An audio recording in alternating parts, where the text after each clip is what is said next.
Վաշինգտոնում այս օրերին գումարված ամենամյա միջազգային կրոնական ազատության գագաթնաժողովի ընթացքում ելույթ է ունեցել նաև փաստաբան Արամ Վարդևանյանը։ Նա խոսել է Արցախում իրականացված էթնիկ զտման, ադրբեջանցիների կողմից վանդալիզմի ենթարկվող հայ հոգևոր եւ մշակութային ժառանգության մասին, ինչպես նաև Բաքվի բանտերում պահվող հայ ռազմագերիների եւ եկեղեցու պաշտպանության համար կալանավորված Սամվել Կարապետյանի նկատմամբ իրականացվող ապօրինությունների մասին։ Անդրադառնալով Հայաստանի կառավարության կողմից ծավալվող հակաեկեղեցական արշավին, փաստաբանն այն որակել է որպես աներևակայելի երևույթ։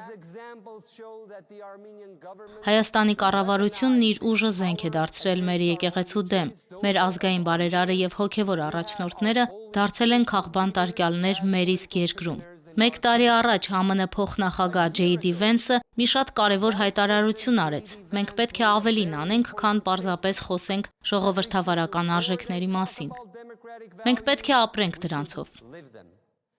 Ես հավատում եմ, որ այս բանաձևի միջոցով հնարավոր է հաջողել։ Իմ փաստաբանական 15 տարվա պրակտիկայի ընթացքում ես երբևէ չեմ տեսել կրոնական ազատության նման ակնհայտ խախտումներ, ասել է փաստաբան Արամ Վարդևանյանը։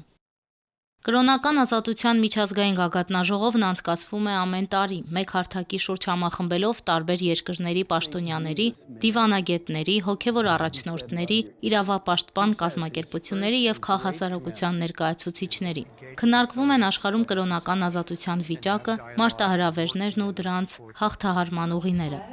Այս տարվա քննարկումների ընթացքում հանդես են եկել Հայ առաքելական եկեղեցու Ամերիկայի արևելյան թեմի ներկայացուցիչներ, այդ թվում Թամար Փուրութը եւ Նինա Շավերդյանը, ներկայացրել են եկեղեցու նկատմամբ իրականացվող հալածանքները։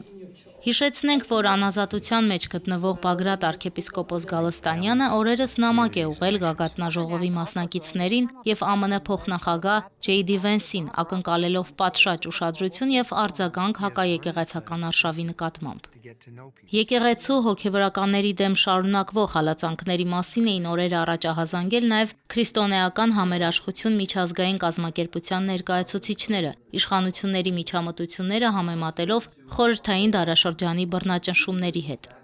Անուշ Առաքելյան, Եկեղեցական կյանք։